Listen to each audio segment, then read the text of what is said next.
Donc, bonjour. Aujourd'hui, on va faire une petite vidéo afin de repérer le verbe conjugué dans une phrase.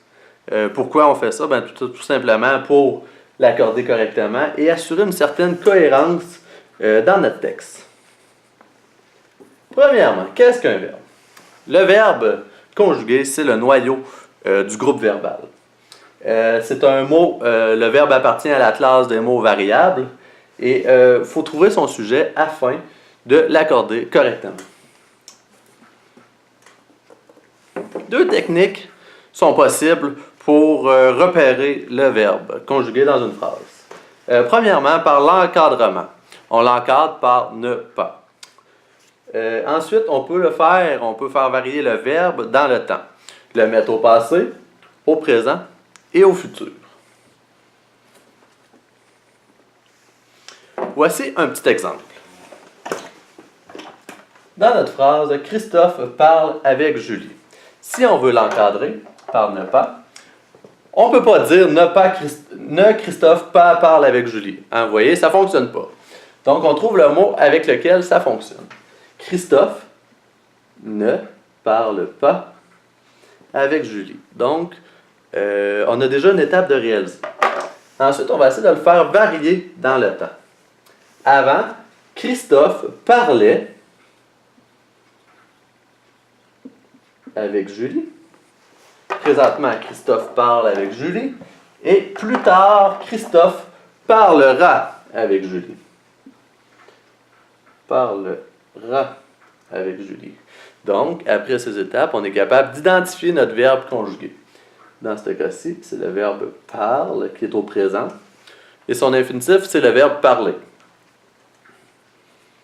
Ces deux techniques-là fonctionnent super bien. Toutefois, il faut se méfier parfois.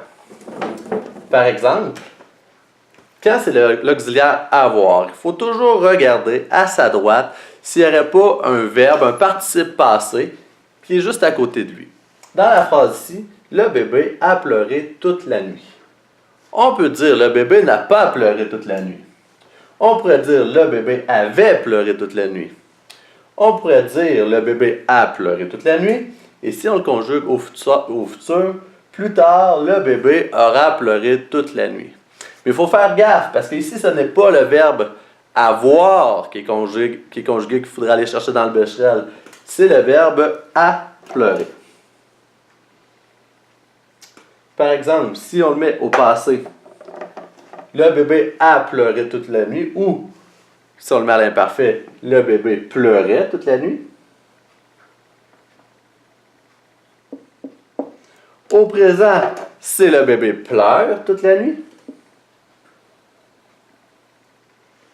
Et au futur, le bébé pleurera.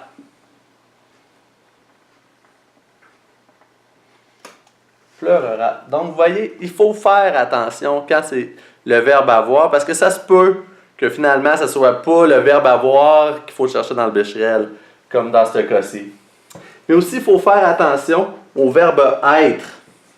Même situation qu'on vient de voir. On pourrait dire le ballon n'est pas tombé dans la rue. Si on le change de temps, le ballon était tombé dans la rue. Présentement, le ballon est tombé dans la rue. Et plus tard, le ballon sera tombé dans la rue. Mais ici, là, il n'y a pas question du verbe être. Il est question du verbe tomber à l'infinitif. Donc, on pourrait le remplacer par le ballon tombait dans la rue. Présentement, le ballon tombe dans la rue. Et plus tard, le ballon tombera dans la rue.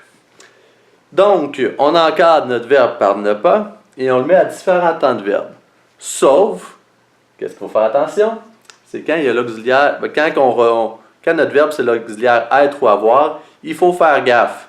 Est-ce vraiment ça? C'est la question à se poser. Donc, merci beaucoup.